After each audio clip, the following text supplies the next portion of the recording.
Bon matin à chacun d'entre vous. Nous sommes heureux de vous accueillir, que vous soyez ici ce matin au cinéma ou encore de la maison. Voici les annonces pour cette semaine. Tout d'abord, n'oubliez pas de noter à votre agenda dimanche le 25 juillet. Donc, vous êtes invités à venir nous rejoindre à un pique-nique au parc Millet. Dès 11h30, apportez votre lunch, apportez votre chaise et les enfants, apportez votre maillot. Nous allons avoir un bon temps tous ensemble. C'est un bon moment pour jaser avec tous ceux que vous connaissez, mais aussi pour créer de nouveaux liens avec des gens dont vous connaissez moins qui se trouvent ici à l'Assemblée. Donc, il est important de noter que ce dimanche, il n'y aura pas de service sur place au cinéma. Vous êtes invités dès 9h30 à assister en ligne, soit sur Facebook ou sur YouTube, au service qui sera diffusé en ligne. Donc, nous avons bien hâte de vous y retrouver. Dernière annonce, nous avons besoin de votre aide pour notre projet En route vers l'école. Donc, si vous avez envie de mettre la main à la pâte, alors vous êtes invités à venir nous aider. Nous avons besoin d'aide autant pour faire les sacs à dos personnalisés des enfants, que ce soit pour la livraison des sacs ou encore pour organiser la fête qui aura lieu le 21 août prochain, où nous remettrons une grande partie des sacs à dos directement aux enfants. Donc, si vous avez envie de vous joindre à notre équipe, vous pouvez vous rendre à la table d'information tout de suite après la réunion afin de donner votre nom. Un grand merci à vous pour votre écoute. Sur ce, je vous laisse au bon soin de Pasteur Ginette. Est-ce qu'on applaudit ce beau projet? 150 sacs atteints pour ceux qui n'ont pas Facebook. Donc, on applaudit, c'est pour la gloire de Dieu. Et c'est un enchaînement pour le message que je vous apporte ce matin. Pour cette semaine et la semaine prochaine, le thème est « Bouleversons le monde ». Et ce projet de sac-là va bouleverser le monde. Mais ce matin, dans cette première partie, on va voir que bouleverser le monde, pour certains, vous êtes en train de dire « Oui, j'aime ça évangéliser, c'est facile pour moi évangéliser. Oh, j'ai plus besoin d'être bouleversé, j'ai été bouleversé il y a 40 ans. » Mais ce matin, le message est pour ceux qui n'ont jamais été bouleversés, pour ceux qui l'ont été, mais que c'est le temps qu'ils soient bouleversés à nouveau, pour brasser un peu. Dieu veut nous bouleverser. Il veut qu'on bouleverse le monde. Vous savez, dans les dernières semaines, on a eu des études sur les dons de l'Esprit, la sensibilité au Saint-Esprit.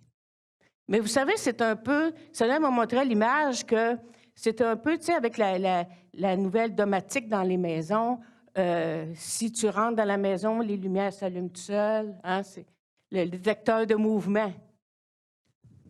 Mais la lumière s'allume quand vous bougez, quand il y a un mouvement dans la maison. Donc, tout ce qu'on a reçu concernant le Saint-Esprit, tout ce qu'on a, l'Esprit en nous, l'Esprit sur nous, la puissance va se voir si on bouge, si on fait quelque chose avec. Et Dieu nous demande justement de bouger afin que cette puissance qui est en nous puisse être dans les airs et que la lumière puisse jaillir.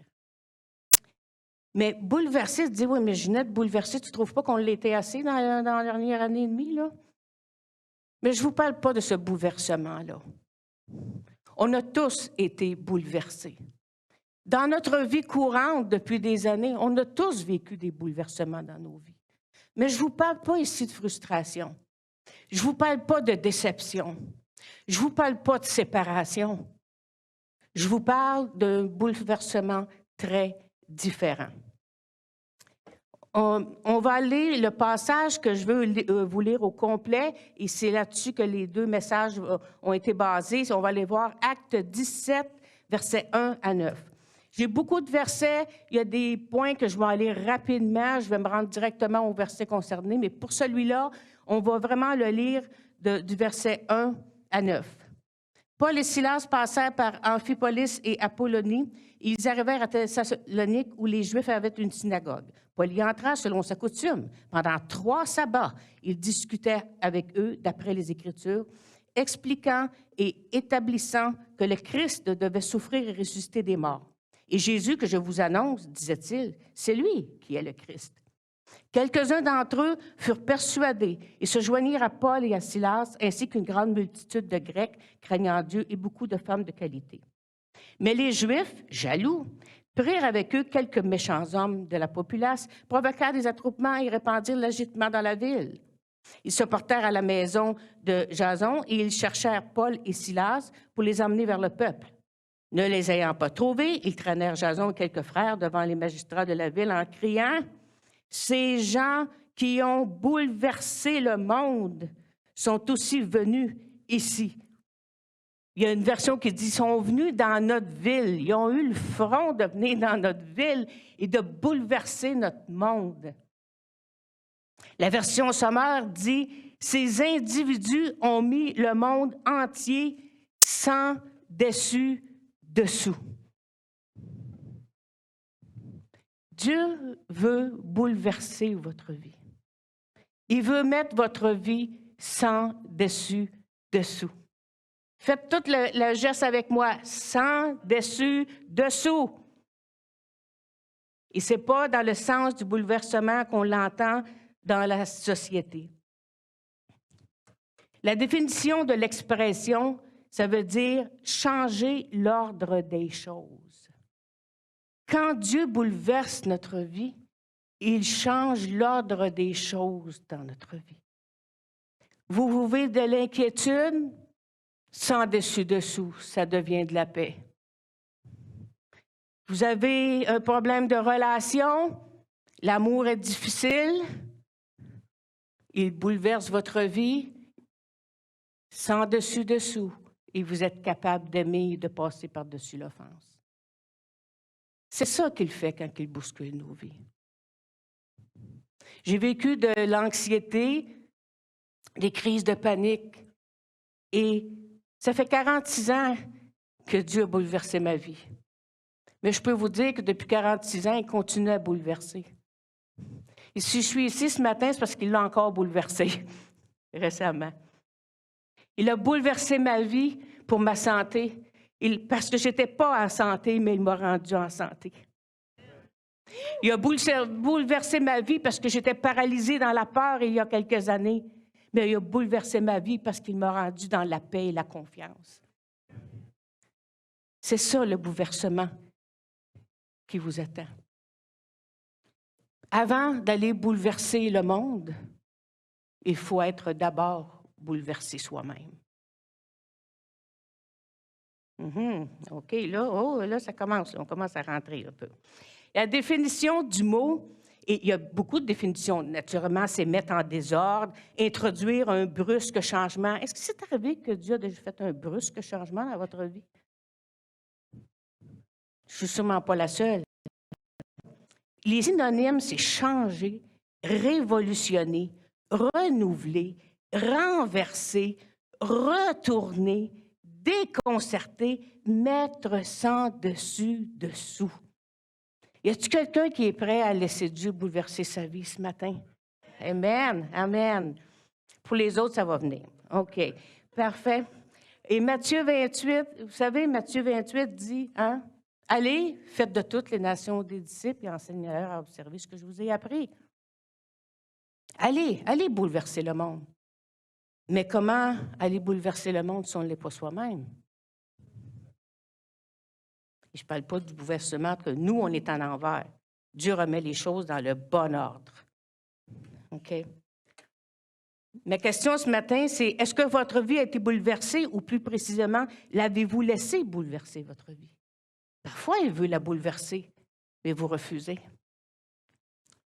Est-ce qu'il y a 2 S dans le salut? Sauveur et Seigneur. Peut-être la plupart d'entre vous ici, vous avez déjà pris le premier S, mais avez-vous pris le 2e S? Seigneur de votre vie. Vous savez, c'est un peu Si vous êtes sur le bord de vous noyer, puis il y a quelqu'un qui arrive, hein, quelqu'un pour vous sauver de l'eau, hein, de la noyade, vous sauvez de la noyade. OK? Et il vous demande de le suivre. Probablement que dans la vie courante, vous allez dire non. Mais Dieu, il nous a secourus. Dieu est venu nous sauver. Mais la différence pour lui, c'est qu'on doit le suivre. On doit suivre notre sauveteur. Et si on suit notre sauveteur, je vous le dis, vous allez toujours avoir des bouées de sauvetage dans votre vie. Il va toujours vous lancer des bouées de sauvetage. C'est ça, se laisser bouleverser. Pour pouvoir bouleverser les autres. Est-ce que c'est possible que tu t'apprêtes peut-être à vivre un échec dans ta vie? Mais je te dis que Dieu peut renverser la situation aujourd'hui si tu le laisses bouleverser ta vie. Donc, le premier point que j'ai déjà entamé, c'est que tu dois être toi-même bouleversé avant de bouleverser les autres. Il faut que tu aies un vécu. Et vous savez, il y en a qui disent « Ouais, mais moi, bouleverser les autres, je suis sauvé, là, mais bouleverser les autres, regarde, moi, j'ai pas de maîtrise en divinité, moi, là. Je connais pas le grec, je connais pas l'hébreu. » Mais quand tu sais que tu étais aveugle et que maintenant tu vois, quand tu sais que tu étais dans la peur, que maintenant tu es dans la confiance, quand tu étais au plus bas, que maintenant tu es redressé et relevé, quand tu étais piégé dans la vie et que maintenant tu es libre, quand tu étais perdu et qu'on t'a retrouvé, quand tu étais orphelin et que tu es devenu enfant de Dieu ou que tu as la possibilité de devenir enfant de Dieu, quelque chose change au-dedans de toi. Quelque chose bouleverse ta vie. Et tu ne peux pas venir au Seigneur sans que ta vie soit bouleversée. Ta vie va être mise sans dessous, mais pour le meilleur. Joseph, l'histoire de Joseph, il a vécu plein de choses. Mais en dernier, il a dit à ses frères, « Vous avez projeté du mal pour moi, mais Dieu l'a changé en bien. » Dieu a pris les circonstances et il les a retournées. Il les a renversées pour sa gloire toujours. Donc, premier point. Et vous savez, quand on est en feu pour le Seigneur, il n'y a personne ni rien qui peut t'empêcher de devenir ce qu'il veut que tu sois. Et ça prend de la détermination pour ça. Et ça prend du bouleversement dans ta vie pour ça. Pourquoi qu'on continue aujourd'hui, malgré l'année et demie qu'on a passée? Pourquoi qu'on est ici? Pourquoi qu'on continue à parler du Seigneur? Pourquoi qu'on est encore dans l'espoir? Il est notre espoir. C'est parce qu'on l'a laissé bouleverser notre vie pendant le bouleversement qui se passait dans la société. Ma vie a été bouleversée pendant cette année et demie. Et je suis certaine que vous aussi. Mais elle a été bouleversée de la bonne façon. Certains nous disaient qu'ils ont entré de plus en plus dans sa présence, qu'ils ont entré dans l'intimité, qu'ils ont pris du temps. Ils avaient du temps pour le Seigneur. Ils avaient du temps pour leur famille. Ils avaient du temps pour leurs conjoints. Malgré que des fois, c'était un peu difficile parce que je trouvais que 24 heures, c'était un petit peu trop. Mais c'est pas grave, ça a bouleversé la vie. Avoir les enfants tout le temps, ça bouleverse une vie aussi. Hein? Ça bouleverse un horaire. OK? Mais Dieu est là pour, dans ce bouleversement, bouleverser votre propre vie pour sa gloire, pour que vous puissiez être un témoignage, le message. C'est votre vie qui est le message qu'on doit transmettre. On doit bouleverser le monde. On doit le virer à l'envers. Il faut que le monde, quand il nous voit, il dise « Toi, tu me bouleverses, là, quand tu me parles de ce que tu as vécu, de la guérison. » On a eu des beaux témoignages à travers l'enseignement des dons spirituels. On appelle ça du bouleversement de vie, là. On s'entend. Quand les médecins disent que tu vas mourir, qui était encore vivante aujourd'hui, n'est-ce pas, Céline? On appelle ça bouleverser la vie. Est-ce qu'il a pris, hein? qu'est-ce qui était viré en envers, qu'est-ce qui était dans le désordre, et Dieu l'a renversé pour sa gloire. Il a bouleversé les gens de l'hôpital. Il a bouleversé les gens de votre famille, sûrement. Bouleversé les gens qui vous entourent, les amis. Bouleversé même l'Église.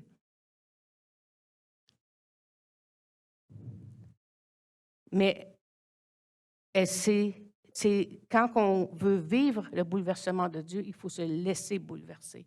Et souvent, on tombe dans cette peur de dire, attends un peu, là, moi, je veux garder le contrôle. Quand on dit à Dieu, bouleverse, mais c'est sûr que si vous lui dites, OK, bouleverse ma vie, attendez-vous qu'il va le faire, par exemple. Il est fidèle. Il est très fidèle. Fait qu'avant de le dire, soyez certain. OK, je vous le dis. Donc, mais c'est toujours pour sa gloire. Si tu laisses Dieu bouleverser ta vie, pour certains qui sont peut-être à la maison ou peut-être ici, puis qui n'ont jamais donné leur vie au Seigneur, c'est du nouveau là, de ce qu'ils entendent aujourd'hui. N'attendez pas d'être en règle pour que Dieu bouleverse votre vie. Laissez Dieu bouleverser votre vie et vous allez devenir en règle avec lui. Vous allez devenir à sa ressemblance, comme il a été dit. Il va accomplir le plan qu'il a pour vous, parce qu'il a un plan pour vous. Mais vous devez le laisser bouleverser votre vie. Et quand on vient au Seigneur, tout le monde, ils l'ont déjà fait, le savent, ça bouleverse une vie. Ça bouleverse une vie. Mais dans le bon sens. Donc, première chose, tu dois être toi-même bouleversé. Deuxième chose que je veux aller voir, toujours dans le même contexte que tu dois être toi-même bouleversé, on va aller voir, tourner dans Acte 9. Est-ce que vous connaissez l'apôtre Paul? Est-ce que vous pensez qu'il a été bouleversé? Souvent, il y en a qui souhaitent il y en a qui disent, ouais, ben moi, je n'ai pas été comme Paul, je n'ai pas tombé à terre, puis la lumière, puis, tu sais, il y en a qui disent tomber en bas de son cheval, mais je n'ai jamais vu ça dans la Bible qui était tombé en bas de son cheval. Mais bon, il est tombé. C'est ça qui est important. Mais, vous savez, c'est pas nécessaire. On ne tombe pas tous, on ne reçoit pas, notre vie n'est pas bouleversée tous de la même façon. Dieu nous connaît.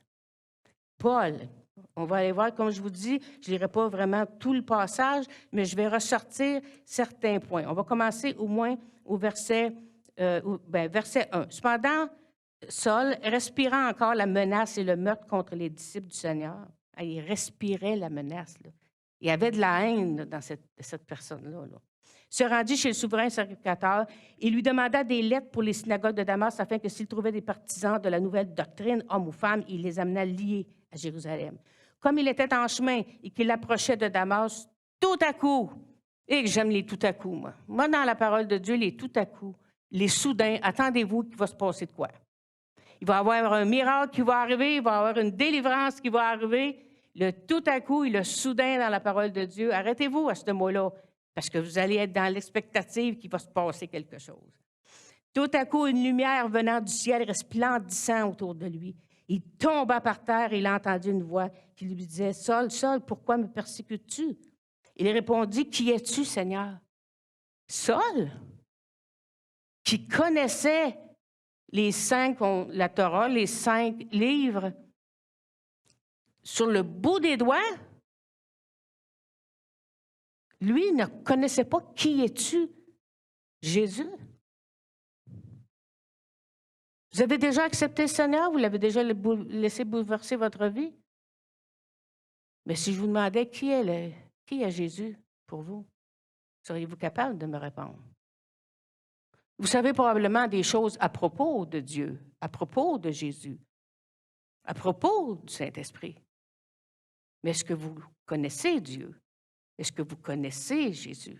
Est-ce que vous connaissez le Saint-Esprit? C'est différent. Vous pouvez savoir des choses à propos de moi, mais vous ne me connaissez probablement pas. Tous. Le message n'est pas seulement pour ceux qui n'ont jamais laissé bouleverser par Dieu. Le message est pour tout le monde ce matin, moi inclus, parce qu'il continue à me bouleverser. Il répondit, qui es-tu, Seigneur? Et le Seigneur dit, le Seigneur est patient. Il aurait pu dire, hey. Mais non, je suis Jésus que tu persécutes. Il te serait dur de regimber contre les aiguillons. OK, ça, c'est un verset là, que la plupart, soyons francs, il n'y a pas personne qui comprend. OK? Je vais juste vous donner la courte définition. Ça veut dire, ne courez pas le risque d'avoir combattu contre Dieu. Ouf! Ne courez pas le risque d'avoir combattu contre Dieu. Combien de fois on combat contre Dieu dans notre vie? Oh, on chante, hey, il est pour nous, hein? S'il est pour nous, qui sera contre nous? Mais parfois, on combat contre Dieu parce qu'on ne le laisse pas bouleverser notre vie. C'est pas pour rien qu'il a prononcé ce verset-là. Jésus lui disait, tu as pris des gros risques, mon gars.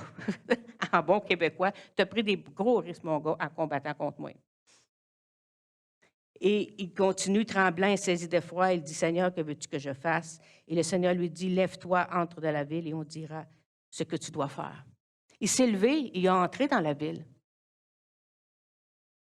Jésus venait de bouleverser sa vie, du moins un début. OK? Mais il a obéi. Il aurait pu dire, non, moi je continue. Non, je ne veux pas. Tu ne viendras pas virer ma vie en envers, là. Moi, je bouleverse le monde, je vais les tuer, les chrétiens. C'est moi qui bouleverse ici, c'est pas toi qui bouleverse. Paul aurait pu faire ça parce que Paul avait quand même une personnalité. Mais n'oubliez pas que Dieu ne change pas notre personnalité. Il change notre caractère pour l'adapter à notre personnalité. Il y en a qui ont peur, ils ont dit, ouais, ben là, il va tout changer ma personnalité. Moi qui est douce, réservée, qui ne parle pas beaucoup, il va me mettre à crier et à foncer.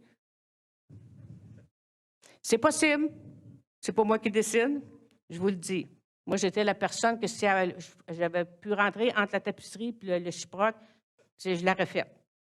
Puis ce matin, il bouleverse ma vie, puis je suis devant vous. OK? Donc, il a bouleversé, mais je ne lirai pas tous les passages. On sait très bien qu'il a perdu la vue. OK? Et Ananias a été il a été choisi pour aller vers cet homme-là. Et Ananias, lui aussi, a été bouleversé par ça. Parce qu'au verset 15, peut-être vous ne l'aurez pas, là, comme je vous dis, je ne peux pas lire tous les passages. Au verset 15, il dit au Seigneur, Ananias, attends un petit peu là. Tu me dis, va, car cet homme est un instrument que j'ai choisi pour porter mon nom devant les nations, devant les rois, devant les fils d'Israël, et je lui montrerai tout ce qu'il doit souffrir pour moi. Attends un peu là. Moi, j'ai appris plusieurs personnes, les versets précédents, il disait, j'ai appris plusieurs personnes, moi, tout le mal qu'il a fait, ce homme-là, là. Il y a des choses que je ne comprends pas. Même Ananias, dans le bouleversement de Paul, Ananias a été bouleversé. Parce que Dieu lui demandait, va bouleverser la vie, continue à aller bouleverser la vie de Paul. Et Ananias a été lui-même bouleversé. On parle beaucoup du bouleversé, mais c'est volontaire. C'est le thème. Et on sait ce qui est arrivé. Ananias est entré, il a prié, Paul a recouvré la vue, il a été rempli du Saint-Esprit tout de suite. Tout de suite. Il n'a pas dit, attends un petit peu, on va voir comment ça va aller, là. Non. Tout de suite rempli du Saint-Esprit. Au même instant, soudain, tout à coup, au même instant, il tomba de ses yeux comme des écailles. Comme. C'était pas des écailles, c'est comme. OK? Les écailles, et il recouvra la vue, et il se leva et fut baptisé. Voyez-vous, quand Dieu bouleverse, là, hein, il te jette à terre. Des fois, il va te jeter à terre. Il va te faire perdre la vue pour que tu arrêtes de voir ce que toi, tu veux voir, puis la façon que tu as toujours vu les choses, pour que quand tu recouvres la vue, tu vas voir comme lui voit. Et c'est ce qui est arrivé à Paul. Mais il fallait que Paul se laisse bouleverser. Et on sait que Paul a eu une vie bouleversée. On s'entend, naufrage, fouetté, mis en prison. Est-ce que ça veut dire que si tu laisses Dieu bouleverser ta vie, la vie courante ne sera jamais bouleversée? Non. Mais il va prendre ce bouleversement de la vie courante, puis il va le renverser. Il va le tourner. Il va le bouleverser. Et c'est ce qui est arrivé à Paul. Je n'irai pas plus loin, on sait qu'est-ce qui est arrivé à Paul. Il a continué, il a été prêché. Il n'y a rien qui l'a empêché de continuer parce que Dieu. Mais il a fallu que Paul soit lui-même bouleversé avant d'aller bouleverser le monde de la bonne manière. Au lieu d'aller les tuer, il les a fait vivre parce qu'il leur a annoncé Christ. Il leur a annoncé le mystère. Parce qu'arrêtez de chercher le mystère. Il y en a qui cherchent encore, il y a des chrétiens qui cherchent encore le mystère. Hein? Mais le mystère est révélé, là. Je vous le dis, là, pour ceux qui ne savent pas, le mystère est révélé. C'est Christ. Christ est révélé. Arrêtons de chercher le mystère, il est révélé. Amen? Amen. Parce qu'il a bouleversé notre vie, puis on bouleverse le monde. Deuxièmement, je vais juste regarder là, tu dois délaisser la religion et entrer en relation. Wouhou! OK. Bon. Pour les plus vieux, OK, en guillemets, peut-être que les jeunes, vous ne savez pas de quoi je parle, mais attendez-moi vous rejoindre, ce ne sera pas long. On a tous connu la religion. Avant d'être bouleversés dans notre vie par Dieu, on est tous nés sur la même dénomination, la plupart du moins. Là. OK. Il y a cette religion-là. Il y a la religion, mais savez-vous qu'il y a de la religion parmi les chrétiens? Oh! Grosse révélation, hein? Mais oui, on doit se laisser bouleverser. Mais c'est important de délaisser cette religion. Et quand je dis religion, religion veut dire rituel. Donc, là, les plus jeunes, je vous ramène avec moi, OK? Parce que là, vous ne comprenez pas exactement ce que je disais pour les choses. C'est que qu'est-ce qui arrive, c'est que quand on parle de si tu aimes la religion, c'est que tu aimes la dénomination, ce que tu vas, mais tu n'aimes pas Dieu. Je sais que je suis direct ce matin.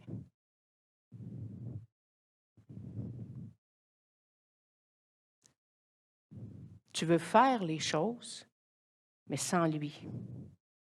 Les pharisiens, c'est ce qu'ils faisaient. Ils étaient connaissants, c'était des petits Joe connaissants.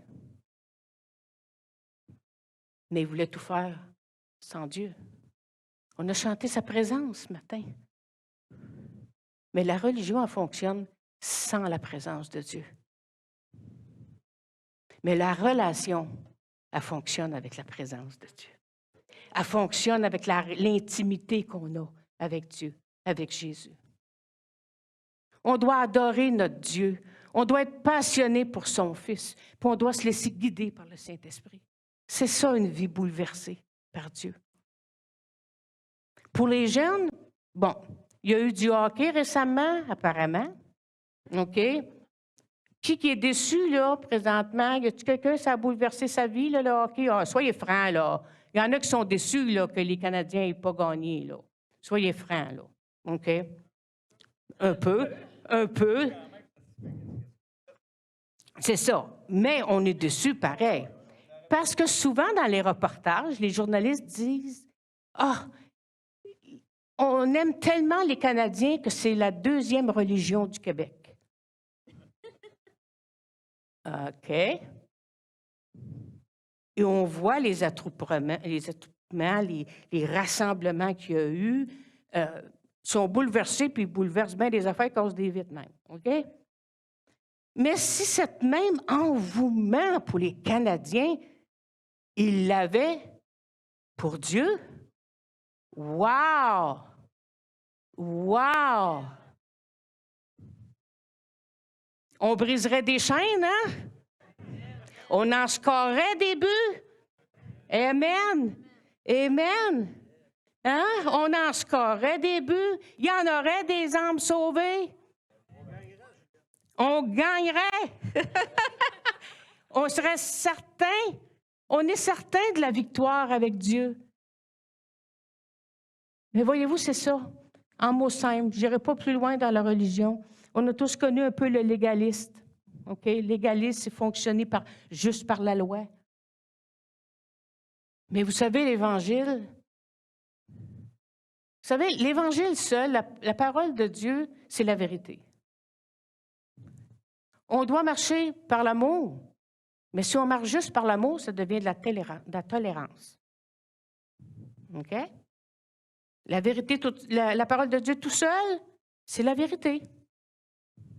L'amour tout seul, c'est de la tolérance. On devient tolérant. L'amour et la vérité, c'est le message de l'Évangile. Amen. Amen.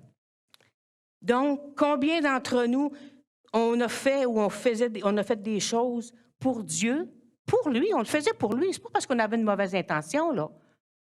Mais on le faisait sans lui. Les résultats ne sont pas les mêmes. OK?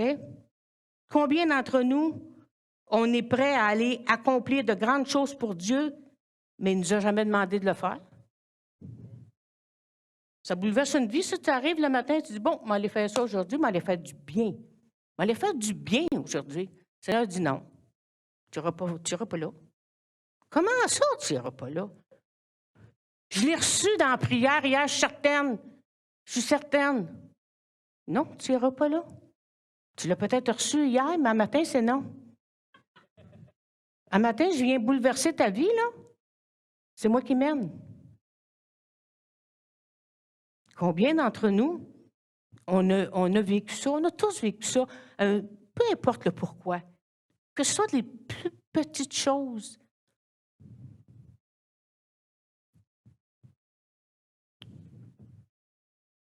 Est-ce que cela se peut que certains aiment l'Église, mais ils ne connaissent pas le chef de l'Église? On se dit les vraies choses. Vous savez, on n'a pas été bouleversés dans le monde pendant 1 an et demi pour qu'on ne soit pas renouvelé après cette crise-là. L'Église ne doit pas être revenue à la normale. C'est faux. C'est du mensonge de l'ennemi. On ne revient pas à la normale, nous, les chrétiens. On continue à avancer encore plus. Il faut qu'on soit encore plus en feu. Le message de l'Évangile n'a pas changé à travers les générations, mais la façon de le communiquer a changé.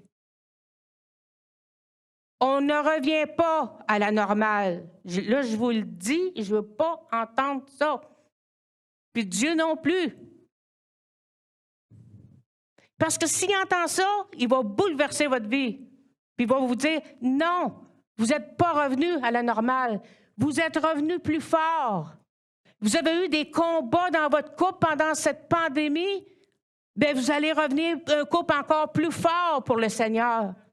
Vos enfants ont vécu de l'anxiété parce qu'ils devaient être à l'école, pas à l'école, faire l'école, puis ils ne savaient plus couper des amis et tout ça. Ils ne reviennent pas à la normale. Vos enfants doivent revenir plus forts. Pas plus faibles, plus forts.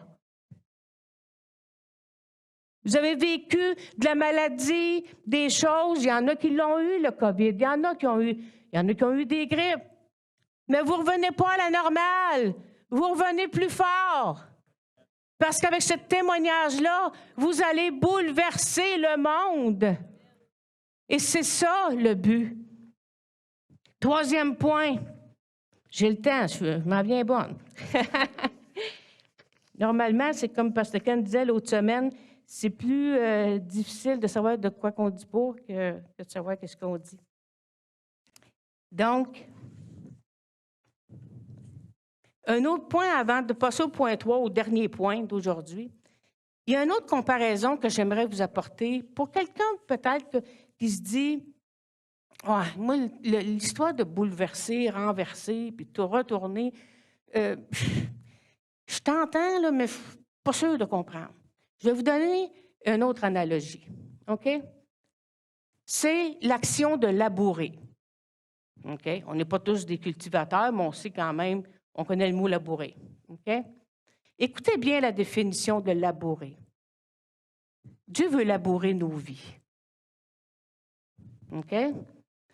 L'action de labourer un sol consiste à retourner la terre. Faites-le avec moi, retourner la terre, okay, afin de ramener en surface sa partie inférieure. Quand notre vie est bousculée, Dieu ramène en surface ce qu'il y a au-dedans de nous. Je continue. Le mouvement permet principalement d'éliminer les anciennes cultures, les anciennes pensées, ainsi que les racines des mauvaises herbes. Quand Dieu laboure, quand il bouleverse votre vie, il déracine les mauvaises racines, les mauvaises herbes. Parce qu'il n'aurait pas planté dans les mauvaises herbes. On s'entend? Mais je continue, je vais trop vite, là. L'objectif est alors de préparer une terre meuble, qu'on appelle dans les termes, pour les prochains ensemencements. Le travail de labour aère le sol, ce qui permet la restauration de la vitalité de la terre. Quand il bouleverse votre vie, il renverse votre terre. Et oui, il y a des choses qui vont venir à la surface. Et oui, ce ne sera pas vraiment le fun. Mais son but, c'est de pouvoir continuer à semer en vous. Il a déjà déposé en vous. Il a déjà déposé un potentiel en vous. Et la plupart d'entre nous, ou vous ignorez que vous avez un potentiel. Mais pour comprendre le potentiel qu'il y a en nous, il faut se laisser labourer le champ. C'est aussi clair que ça. Vous savez, je ne sais pas si j'ai ça. Oui. Zacharie, je ne l'ai pas donné. Moi, vous savez, je bouleverse la vie de ceux qui s'occupent du PowerPoint. Hein? Moi, à chaque fois, c'est moi qui prêche, je bouleverse la vie de ces personnes-là parce que je ne suis pas ce que je lui ai donné. Zacharie 10, 1, « Il vous enverra une abondante pluie. Il donnera à chacun de l'herbe dans son champ. » On est en train de parler ce matin de bouleverser notre vie avant. Mais la semaine prochaine, on va parler de bouleverser la vie des autres. Et vous savez, on va parler la semaine prochaine des caractéristiques, les qualités d'une personne dont la vie a été bouleversée par Dieu et de quelle manière elle doit bouleverser le monde, les autres, son entourage. Il y en a qui vont dire, oh, mais je n'ai jamais voyagé le monde, jamais voyagé, je n'ai pas de passeport, je n'ai jamais été plus loin que Saint-Germain. OK? Bien, ce n'est pas grave. Bouleverse le monde de Saint-Germain. Bouleverse le monde de Drummondville. Bouleverse le monde de Saint-Cyril. Puis ceux qui voyagent, Maxime, bouleverse l'Afrique.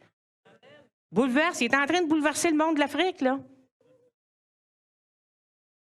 Arrêtons de nous comparer. C'est ce que Dieu a déposé en lui. Bouleverse ta famille, bouleverse Saint-Germain, Saint-Cyril. Et c'est ça que le pas normal. Dieu veut qu'on aille. Vous savez, il y a plusieurs personnes, des ministres de Dieu, femmes ou hommes, là, ils ont reçu le message que le message de l'Évangile va se répandre dans les petites municipalités, par petits groupes. Vous appelez ça de la normale? Ben non, on est supposé se rassembler pour qu'on ait au moins 3000 dans l'Église. Merci Seigneur, si on est 3000, on va être plus pour bouleverser le monde. Mais c'est possible que ce soit du 1 à 1. Vous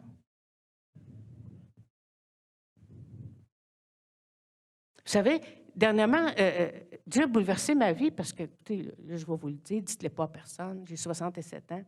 À 67 ans, Dieu m'a fait changer de travail. Écoutez, là, moi, j'étais bien confortable dans mon fauteuil de bureau, là, pour les dernières années. Mais Dieu m'a dit non. Tu vas changer de travail. Ah, non! Non, viens pas bouleverser ma vie. Je suis calme, je suis en santé, je suis heureux, je suis de bonne humeur. Oui, on ne bouge pas. Il dit, non, tu vas aller travailler pour ton fils. Tu vas aller l'aider dans l'administration. Il cherche, ça fait longtemps. Ouais, mais gars, je ne peux pas faire ça. Ginette, je bouleverse ta vie parce qu'il faut que tu bouleverses leur vie. Ce n'est pas juste d'aller l'aider dans le naturel. Il veut que je bouleverse la vie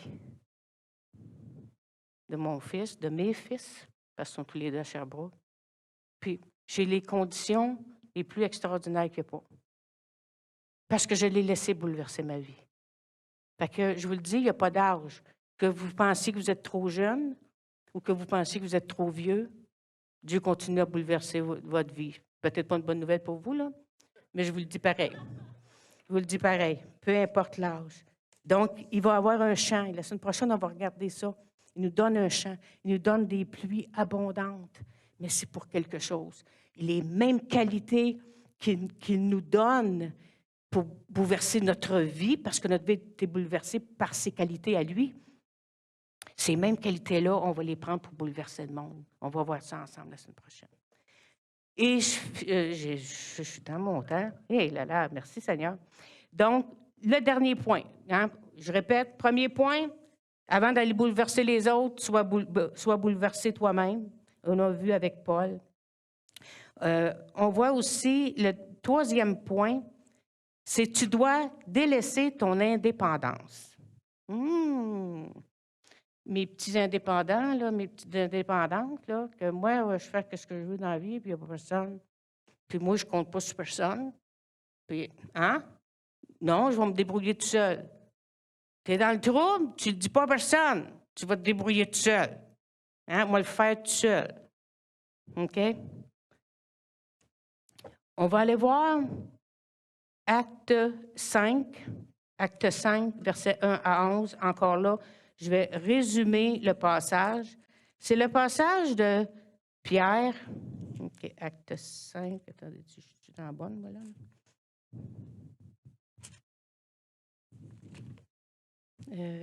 Non, je me suis trompée, c'est... Je pense que c'est Luc 5. Attendez un petit peu, moi, me ressaisir. C'est bon. Dans Luc 5, excusez-moi, c'est pas Acte, c'est Luc 5. C'est la pêche miraculeuse. OK? Pierre, les disciples, ils ont été à la pêche. Ça a été une bonne pêche. OK? Disons-le. Ils sont en train de nettoyer les filets et tout ça. Jésus arrive, prend une barque et commence à enseigner les gens qui sont sur le bord de la rive. OK? Moi, l'image que le Seigneur me donne souvent pour ça, c'est que Jésus te prend là où tu es. Les gens qui sont sur le bord de la rive ne sont pas dans les profondeurs. OK? Donc, peu importe le niveau, on dit niveau, mais tu sais, c'est rien pour m'expliquer, là, on s'entend, où vous êtes dans votre vie chrétienne, où vous êtes dans votre maturité. Jésus vient toujours vous rejoindre là où vous êtes. Et les gens qui étaient au bord de la rive, c'était des gens qui voulaient entendre parler de Dieu. Donc, il s'est mis il a pris une barque, s'est assis, puis il a parlé. Il n'a pas dit « Hey, plongez tout dans la profondeur, je vais vous parler après. » Non, non, il a parlé tout de suite. Donc, mais la pêche n'a pas été bonne, OK? Et là, on voit Jésus parle aux gens et tout ça, mais il s'adresse à Simon-Pierre, puis il lui dit « Avance en pleine eau et jette tes filets pour pêcher. » OK? Et notre cher Pierre, notre personnalité de Pierre, qui était quand même assez suffisant, Pierre. OK? On s'entend. Je ne parle pas de toi, Pierre, là. OK? Mais il était assez suffisant, hein, notre Pierre. Hein? Souvent, il disait non, non, non, je ne te renierai pas. Non, non, non. Hein? Ben oui, je t'aime. Hein? Ah ouais. Tu sais, on est indépendant. OK? Mais verset 5, il dit Simon répond à Jésus Maître, écoute bien, là. Moi, je suis spécialiste dans la pêche, là, Jésus, là. Puis là, tu t'en viens me dire, retourne pêcher quand je viens de te dire qu'on a pêché toute la nuit, puis ça n'a pas marché. Puis que là, il est midi, en Galilée, midi, tu ne vas pas pêcher. L'eau est hyper chaude. Tu ne vas pas pêcher. Tu me demandes, moi, le roi de la pêche, OK? Tu me demandes, moi, oui, c'est ça. Hein, le roi de la pêche, tu me demandes de retourner, d'avancer dans les eaux profondes. Mais je ne pognerai rien, voyons donc. Mais, il dit, mets sur ta parole. C'est correct, je jetterai le filet. Et nous autres, pourquoi qu'on ne dira pas, ben c'est correct. Tu me demandes de déménager, c'est correct, moi le faire, mais tu sais que je ne suis pas d'accord. Mais sur ta parole, je vais le faire. Oui, mais prends cette direction-là ce matin, prends pas l'autre. Ben oui, mais je prends toujours cette direction-là. À tous les matins, c'est ma routine. Prends l'autre. Et tu apprends qu'il y a eu un accident dans l'autre. Mais tu dis, OK, sur ta parole. Moi, je sais que je passe toujours là. Mais, OK, sur ta parole, moi le faire. OK, moi devenir plus dépendant de toi. Et on sait qu'est-ce qui est arrivé. Ils ont avancé dans les eaux profondes. Ils ont risqué. C'était un risque. Et vous savez, pour que notre vie soit bouleversée, il faut prendre des risques. En tant que chrétien, il faut prendre des risques. La foi, c'est un risque. Il a marché. Il a dit, OK, sur ta parole. Comment de fois, on dit, oui, oui, j'ai la foi, mais dans le fond, tu dis, c'est correct, tu le dis, moi le faire, là. Mais dans le fond, soyons honnêtes, on n'est pas en accord avec lui, là. OK? Mais il les a fait avancer dans les eaux profondes. Il les a fait risquer. C'était une place de risque par la foi. Et parce qu'il y a été, le miracle était au milieu des eaux profondes. Et ils ont eu une pêche, quoi? Miraculeuse. Que veut dire miraculeux? L'ordre contraire de ce qui est normal. Quand il a changé l'eau en vin, est-ce que c'est normal entre vous et moi de prendre de l'eau et de changer ça en vin? D'habitude, c'est du raisin qui devient du vin. OK? La pêche miraculeuse, c'était impossible qu'ils pêchent et qu'il y ait du poisson à midi dans les eaux profondes. C'était là la pêche miraculeuse. Est-ce que vous pensez que ça a bouleversé la vie de Pierre et des disciples? Oui, parce qu'ils faisaient signe aux autres de venir aider. Ils n'étaient même pas capables de crier. Fait que, ils ont juste fait signe à venir nous aider, là, les filets vont rompre. T'sais? Il y a des fois qu'on est témoin de choses comme ça, de choses miraculeuses, puis on est comme ça. Tu veux le dire, mais tu ne sais pas comment le dire. C'est sûrement ça, cette pêche miraculeuse, les filets. Mais vous savez, il s'est repenti. Ça l'a bouleversé, la vie de Pierre. Et Pierre s'est repenti. Il a dit, retire-toi de moi parce que je suis un homme pécheur. Là, la peur le saisit. Lui et tous ceux qui étaient avec lui à cause de la pêche qu'ils avaient faite. Il en était de même de Jacques et de Jean, fils de Zébédée, les associés de Simon. Alors Jésus dit à Simon, ne crains point. Je viens de bouleverser ta vie, à toi et à tes associés, mais ne craignez pas. Désormais, tu seras quoi? Pêcheur d'hommes. Souvent, quand Dieu bouleverse notre vie, pas longtemps après, il dévoile le plan qu'il a pour nous. Souvent, on entend dire, « Moi, je ne sais pas c'est quoi qu'il veut. Oh, moi, je ne suis pas appelé. Oh, mauvaise réponse. » De dire que vous n'êtes pas appelé, je dois vous dire que c'est faux. On est tous appelés. On est appelés à bouleverser le monde. On est appelés à aimer le monde. On est appelés à faire connaître Jésus. On est appelés à grandir, à maturer également. Mais le point que je veux terminer ici, ils ont ramené les barques. Donc, cette abondance-là, cette pêche miraculeuse-là, ils ont été bénis. Vous êtes d'accord avec moi? C'était une grande bénédiction. Et en même temps, ils ont appris leur appel. Okay? Et regardez le dernier verset. Et ayant ramené les barques à terre, ils ont ramené leur bénédiction à terre. Ils ont tout laissé, puis ont suivi Jésus. Ginette est en train de me dire qu'il va me donner une bénédiction, il faut que je la laisse pour le suivre. Oui. Oui. Petit verset, grand impact. Oui, ils ont été bénis. Mais après ça, il a dit, ils devaient me suivre. L'homme riche, le jeune homme riche, suis-moi, débarrasse-toi de ton argent. Il ne faisait pas juste que posséder de l'argent, il était possédé par l'argent parce qu'il n'a pas suivi. C'est Churchill qui disait ça. Vous pouvez avoir de l'argent. Vous pouvez posséder de l'argent, mais ne vous laissez pas posséder par l'argent.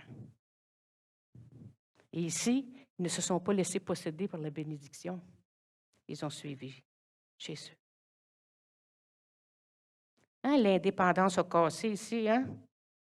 Le caractère de Pierre a cassé un petit peu. Vous savez,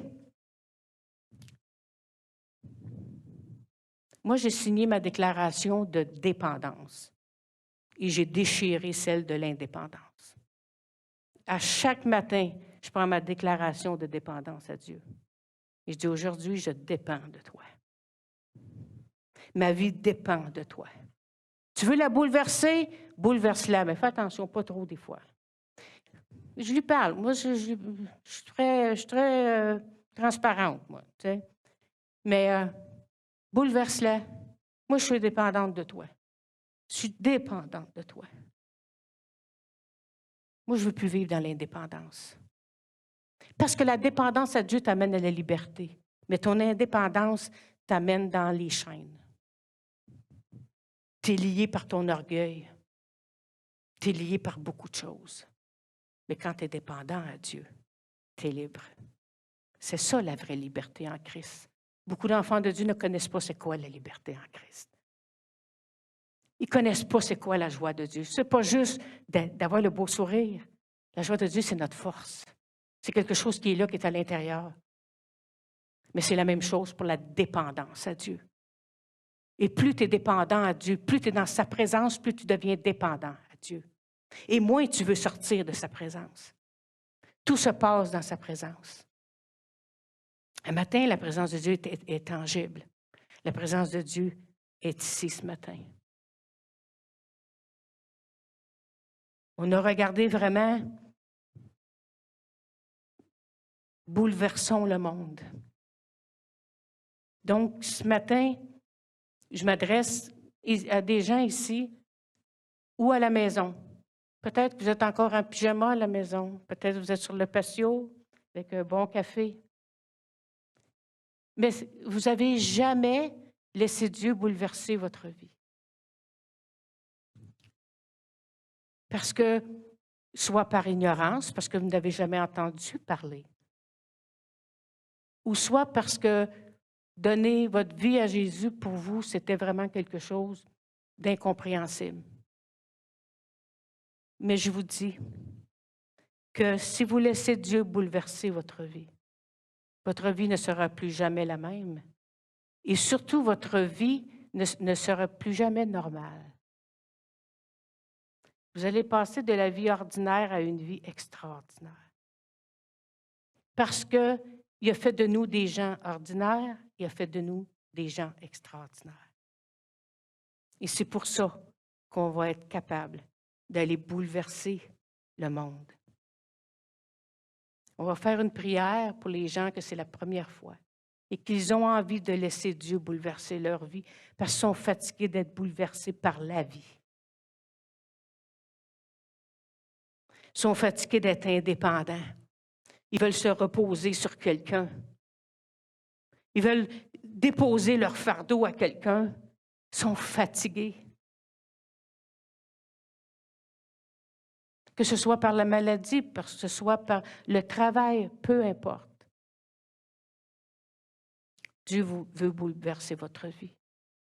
Et ceux et celles qui sont enfants de Dieu aujourd'hui, peu importe le nombre d'années, ça fait combien de temps que Dieu n'a pas bouleversé votre vie pour que vous bouleversiez le monde? Vous êtes très confortable, il l'a bouleversé il y a 40 ans, puis vous êtes assis sur ce bouleversement-là. Mais Dieu veut qu'on fasse ensemble. Dieu va bouleverser votre vie, va renverser votre vie pour le mieux, parce qu'il sait ce dont vous avez besoin pour accomplir le plan qu'il a mis dans votre vie, pour accomplir votre destinée, pour développer votre potentiel. Le potentiel, c'est de répondre à l'appel de Dieu. Mais pour ça, vous devez vous laisser bouleverser, peu importe l'âge. Et je vous le dis, quand ça bouleverse, on n'aime pas trop ça. Mais quand on voit l'impact du bouleversement de Dieu dans nos vies, on est prêt déjà à se faire bouleverser encore. Laissez-vous. Courbons nos têtes ce matin. Père Céleste, ce matin, on vient à toi. La prière pour les personnes que c'est la première fois. Père Céleste, j'ai jamais saisi avant aujourd'hui que je pouvais me laisser bouleverser par toi. Bouleverser ma vie par toi. Je te confie ma vie ce matin. Je ne veux plus être un indépendant, mais je veux être un dépendant de toi. Parce que ton Fils est mort sur la croix. Et je le reconnais. Il est mort, tu l'as donné ton Fils, il est mort sur la croix, il a été enseveli et il est ressuscité pour faire de moi une personne en vie, une personne vivante. Je te remercie, Père, je m'abandonne à toi. Bouleverse ma vie ce matin, afin qu'à mon tour, je puisse bouleverser la vie des autres. Alléluia. Et Père, nous, que ça fait longtemps qu'on te connaît et qu'on est comme arrêté à soit le premier bouleversement de notre vie ou à un bouleversement à un moment donné qu'on a eu, mais on est encore là-dessus. Mais Seigneur, on se rend disponible parce que tu viennes bouleverser notre vie maintenant. Ici maintenant. Ici maintenant. Ici maintenant. Bouleverse des vies. Bouleverse chaque personne ici ce matin. Travaille leur terre. Laboure leur terre. Faire ressortir ce qui doit être ressorti. Déraciner ce qui doit être déraciné. Parce que ça prend des racines en santé pour avoir des fruits de l'esprit. Merci de déraciner les mauvaises racines pour pouvoir en semer des nouvelles et des bonnes. Je te remercie, Seigneur. Merci de bouleverser nos vies.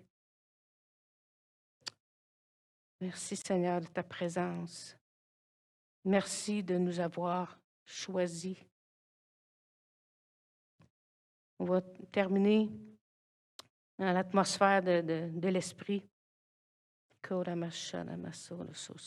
Merci, Seigneur. Wow. Est-ce qu'il y a des gens qui veulent être bouleversés? Bouleversés par Dieu ce matin? Wow. On laisse le travail du Saint-Esprit le faire. Vous savez, on n'a pas... L'Esprit opère les dons à travers nous. Il les opère. Mais quand il les opère, il bouleverse notre vie. Je vous le dis, j'en ai expérimenté des dons spirituels, puis je peux vous dire que ma vie était bouleversée quand je les ai exercés. Il y a des matins où je ne me sentais pas en mesure de faire du ministère puis de prier sur quelqu'un pour qu'il soit guéri. Puis l'Esprit a dit, tu vas prier pour la guérison de cette personne-là. Je dis, bien non, je ne peux pas. Je ne suis même pas guéri moi-même. Mais il a bouleversé ma vie ce matin-là. Il l'a bouleversé parce que par l'Esprit, il a utilisé ce que j'étais. Je l'ai laissé bouleverser ma vie et j'ai obéi. J'ai obéi. Mais parfois, l'Esprit nous demande d'obéir, mais parfois, il nous demande de collaborer. C'est deux actions différentes. Peu importe pour vous. Peut-être ce matin, il vous demande de collaborer, mais pour certains, il vous demande d'obéir.